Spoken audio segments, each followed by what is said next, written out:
नमस्कार बच्चों, प्रिय विद्यार्थियों।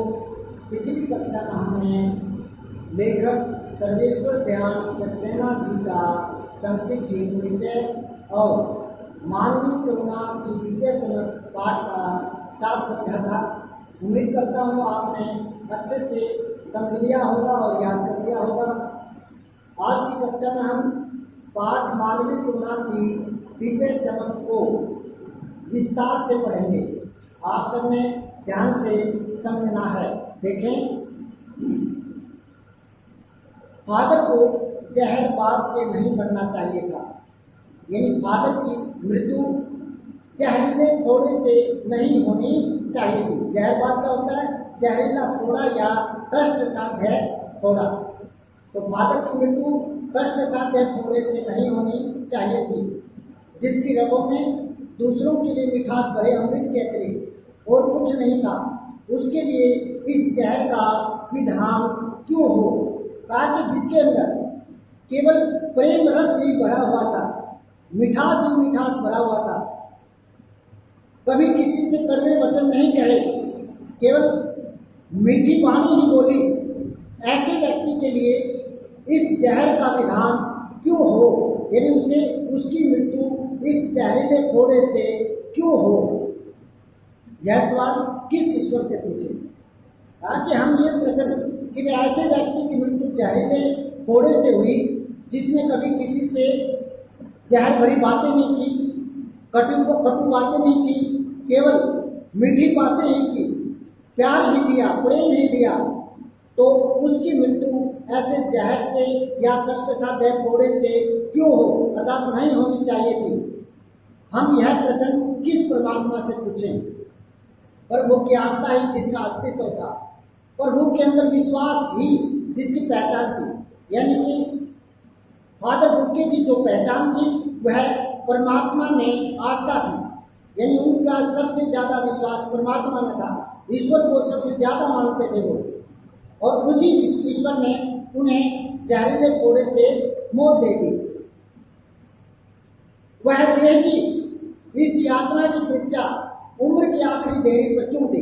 कहा कि भगवान ने उनको जीवन के अंतिम पड़ाव में, जीवन के अंतिम पलों में इस तरह की यातना, इस तरह का कष्ट क्यों दिया?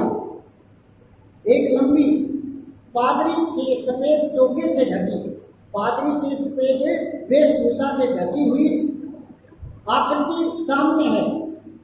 लेखक के सामने कहता, मेरे सामने एक लंबी और पादरी के चोगे से ढकी हुई आकृति है, जिसमें गोरा रंग, जिसका क्या है? गोरा रंग दिखाई दे रहा है, यानी गोरा रंग, सफेद झाई मारती भूरी दाढ़ी, नीली आंखें और बाहें खोल गले लगाने बात हो। उसका स्वरूप बता दिया फादर बुल्के जी का कि गोरा रंग है, सफेद झाई मारती हुई भूरी दाढ़ी है और नीली आंखें हैं और बाहें खोले हुए गले लगाने को व्याकुल दिखाई दे रहे हैं, बेचैन से दिखाई दे रहे हैं। इतनी ममता, इतना अपनत्व इस साधु में अपने हर एक प्रियजन के लिए उमड़ता रहता था। कहा कि फादर बुल्के नामक साधु में इतना प्रेम, इतना अपनत्व, यानी इतना अपनापन हर एक अपने जानने वालों के लिए उमड़ता रहता था। यानी जो भी उनके नज़दीकी थे, जो भी उनके प्रियजन थे, उन सब के लिए इतनी ममता और इतना अपनापन रहता था। मैं 35 साल से इसका साक्षी था। लेकर कह रहे कि मैं ये चीज़ 35 साल से देखता आ रहा हूँ। तब भी जब वह इलाहाबाद में थे, यानी जब इलाहाबाद में रहते थे तब भी, और तब भी जब वह दिल्ली आते थे, यानी लेखक दिल्ली में रहते थे तो लेखक से मिलने के लिए दिल्ली आ जाते थे फादर बुल्के।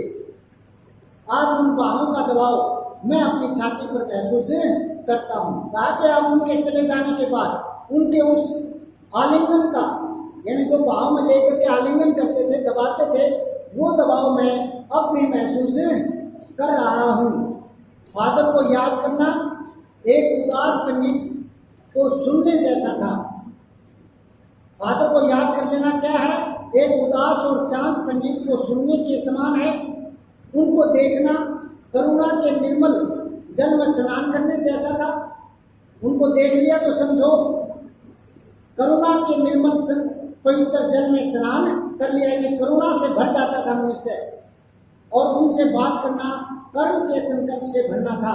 और उनसे बात करने के बाद मनुष्य अपने कर्म में लीन हो जाता था, अपने कार्य में लग जाता था, यानी कर्मशील बन जाता था। मुझे परिमल के वे दिन याद आते हैं, लेकिन कहते हैं कि मुझे परिमल के वे दिन याद आ रहे हैं। परिमल क्या है? एक साहित्यिक संस्था है। क्या है बेटे परिमल? एक साहित्यिक संस्था है। कहा कि लेखक कह रहे हैं कि मुझे उस साहित्यिक संस्था के वे दिन याद आते हैं जब हम सब एक पारिवारिक रिश्ते में बंधे जैसे थे, यानी एक परिवार की तरह रहते थे, जिसके बड़े फादर बुल्के थे और जिसके मुखिया कौन थे? Father Bulcke. हमारे हंसी मजाक में वह निर्लिप्त शामिल रहते थे। जब भी हम आपस में हंसी मजाक करते तो फादर बुल्के भी एक लगावहीन होकर के हमारे साथ मिल जाते थे। निर्लिप्त होता लगावहीन, यानी बंधन विहीन। लेकिन यहाँ पर अर्थ है सांसारिक मोह जाल से दूर होकर के, सांसारिक मोह जाल में नहीं फंसे हुए थे। लेकिन फिर भी जब लेखक और उनके साथी साहित्यकार आपस में हंसी मजाक करते तो फादर बुल्के उनमें उस हंसी मजाक में शामिल हो जाते थे। हमारी गोष्ठियों में, यानी जब भी कोई साहित्यिक गोष्ठी होती, लेखकों की, साहित्यकारों की जब सभा होती, तो उस सभा में वे कौन? फादर बुल्के गंभीर बहस करते थे, यानी डिबेट करते थे। हमारी रचनाओं पर बेबाक राय, यानी निडर होकर के अपनी सलाह देते और सुझाव भी देते थे। और हमारे घरों के किसी भी उत्सव और संस्कार में वह बड़े भाई तथा पुरोहित जैसे खड़े हो हमें अपने आशीषों से भर देते। लेखक बताते हैं कि जब भी हमारे घर में कोई उत्सव होता, संस्कार होता या कोई भी धार्मिक अनुष्ठान होता, तो फादर बुल्के बड़े भाई तथा पुरोहित की तरह उपस्थित होकर के हमें आशीर्वाद देते थे। मुझे अपना पहला बच्चा और फादर का उसके मुंह में पहली बार अन्न डालना याद आता है, और नीली आंखों की चमक में तैरता वात्सल्य भी, जैसे किसी ऊंचाई पर देवदारों की छाया में खड़े हों। लेखक बता रहे हैं कि मुझे जब पहला बच्चा या पुत्र रत्न प्राप्त हुआ और उस बच्चे के मुंह में फादर बुल्के ने पहला अन्न का दाना डाला, वह बात याद आ रही है। उनकी आंखों से झलकता हुआ वात्सल्य प्रेम भी याद आ रहा है। उनके पास खड़े होकर के या उनके पास रहना ऐसा था जैसे कि देवदार वृक्ष की छाया में खड़े हों। जिस प्रकार से देवदार वृक्ष की छाया में खड़े होने से शांति और सुकून मिलता है, ठीक वैसे ही फादर बुल्के के पास रहने से या उनके पास खड़े होने से शांति और सुकून मिलता था। कहाँ से शुरू करें? इलाहाबाद की सड़कों पर फादर की साइकिल चलती दिख रही है। वह हमारे पास आकर रुकती है, मुस्कुराते हुए उतरते हैं। कौन? Father Bulcke. देखिए देखिए मैंने उसे पढ़ लिया है और मैं कहना चाहता हूँ, यानी लेखक कहना चाहता है, उनको क्रोध में कभी नहीं देखा। फादर बुल्के को कभी गुस्से में नहीं देखा। हाँ, आवेश में अवश्य देखा है, जोश में अवश्य देखा है। आवेश का यहाँ अर्थ है जोश या उत्साह, और ममता तथा प्यार में लबालब छलकता महसूस किया है। और इस तरह से महसूस किया है कि वे ममता और प्यार से भरे हुए हैं। अक्सर उन्हें देखकर लगता है कि बेल्जियम में इंजीनियरिंग के अंतिम वर्ष में पहुंचकर किस चीज़ की पढ़ाई कर रहे थे? इंजीनियरिंग की। और उसके फाइनल ईयर में पहुंच करके उनके मन में सन्यासी बनने की इच्छा कैसे जाग गई, किस तरह से उत्पन्न हो गई, जबकि घर भरा पूरा था, यानी घर में सब कुछ था। 2 भाई थे, एक बहन थी, माता और पिता सब थे। लेकिन फिर भी ऐसा क्या हुआ जिससे कि इंजीनियरिंग के अंतिम वर्ष में जाकर के, फाइनल ईयर में जाकर के उनके मन में सन्यासी बनने की इच्छा उत्पन्न हो गई। अब जब सन्यासी बनता था, कोई सन्यास लेता है तो जिस धर्मगुरु के पास गए वे फादर बुल्के संन्यास लेने के लिए जिस धर्म गुरु के पास गए तो उन्होंने उनसे कुछ प्रश्न पूछे, तो उन प्रश्नों का फादर बुल्के ने क्या जवाब दिया देखें। आपको अपने देश की याद आती है? मेरा देश तो अब भारत है, क्योंकि अब तो मैं भारत में रहता हूँ, इसलिए मेरा देश क्या है? भारत है। किसने कहा ऐसा? फादर बुल्के ने। फिर धर्म गुरु ने प्रश्न किया, मैं जन्मभूमि की पूछ रहा हूँ। हाँ आती है, बहुत सुंदर है मेरी जन्मभूमि रेम्स चैपल, क्योंकि उनका जन्म रेम्स चैपल में हुआ था। घर में किसी की याद आती है? फिर धर्मगुरु ने अगला प्रश्न क्या पूछा कि आपको घर में से किसकी याद आती है, या किसी की आती है या नहीं आती? माँ की याद आती है, और बहुत याद आती है। लेखक बताते हैं जब माँ की बात चलती थी तो अक्सर उन्हें माँ की याद में डूबते हुए देखा है। उनकी माँ की चिट्ठियाँ अक्सर उनके पास आती थीं। अपने अभिन्न मित्र डॉक्टर रघुवंश को वह उन चिट्ठियों को दिखाते थे। उनके एक मित्र थे जिनका नाम था डॉक्टर रघुवंश। उनके माँ के पास से आई चिट्ठियाँ वे अपने उस मित्र को दिखाते थे। पिता और भाइयों के लिए बहुत लगाव मन में नहीं था। पिता व्यवसायी थे, व्यापारी थे। एक भाई वहीं पर यानी रेम्स चैपल के अंदर ही, बेल्जियम में ही पादरी हो गया था। पादरी क्या होता है?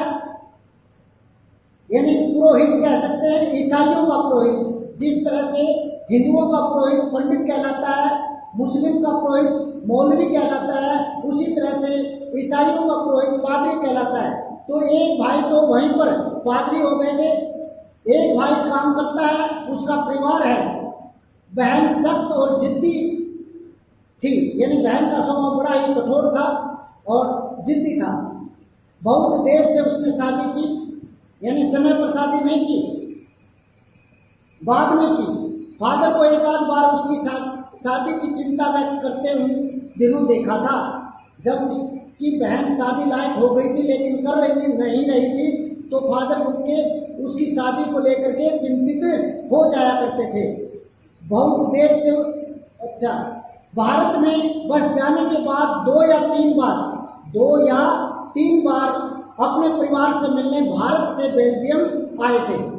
यानी कि जब भारत में बसने लगे फादर बुल्के, तो भारत से बेल्जियम में सिर्फ वो 2 या 3 बार ही अपने परिवार से मिलने गए थे। लेकिन मैं तो सन्यासी हूँ, आप सब छोड़कर क्यों चले आए? धर्मगुरु ने कहा, मैं तो सन्यासी हूँ, लेकिन आप ये सब छोड़कर क्यों चले आए? प्रभु की इच्छा थी। फादर बुल्के ने क्या जवाब दिया? भाई प्रभु की इच्छा थी, मर्जी थी प्रभु की, इसलिए छोड़ा। वह बालकों की इसी सरलता से, जिस तरह से बालक बड़ी आसानी से हंस करके जवाब दे देता है, ऐसे ही फादर बुल्के ने भी मुस्कुराते हुए जवाब दिया। माँ ने बचपन में ही घोषित कर दिया था कि लड़का हाथ से गया, और सचमुच इंजीनियरिंग के अंतिम वर्ष में यानी फाइनल ईयर की पढ़ाई छोड़कर फादर बुल्के सन्यासी होने जब धर्मगुरु के पास गए और कहा कि मैं सन्यास लेना चाहता हूँ, तथा एक शर्त रखी। उस समय क्या था, जब कोई सन्यास लेने वाला होता तो वह एक शर्त रख सकता था। तो फादर बुल्के ने भी धर्मगुरु के सामने एक शर्त रखी। वह क्या शर्त रखी? देखो, सन्यास लेते समय सन्यास चाहने वाला शर्त रख सकता है कि मैं भारत जाऊंगा। क्या शर्त रखी उन्होंने? कि मैं भारत सन्यास लेकर भारत जाना चाहता हूँ। भारत जाने की बात क्यों उठी? जब ये प्रश्न पूछा गया कि तेरे सन्यास लेने के बाद भारत जाने की इच्छा क्यों आई तेरे मन में, तो उन्होंने कहा, नहीं जानता, बस मन में यह था। यानी मन में यही बात थी कि मुझे सन्यास लेकर के भारत जाना है। उनकी शर्त मान ली गई और वह भारत आ गए। पहले जिसे संघ में 2 साल पादरियों के बीच, जो ईसाइयों के पुरोहित होते हैं, उनके बीच में उन्होंने धर्माचार की पढ़ाई की, यानी धार्मिक पढ़ाई की, और फिर 9-10 वर्ष दार्जिलिंग में पढ़ते रहे। और उसके बाद 2 साल पादरियों द्वारा धर्माचार की शिक्षा लेने के बाद 9-10 साल तक दार्जिलिंग में पढ़ाई करते रहे। आज की कक्षा में इतना ही पढ़ेंगे। आपने दोबारा से फिर इसको अच्छे से पढ़ना है, समझना है और याद करना है। धन्यवाद।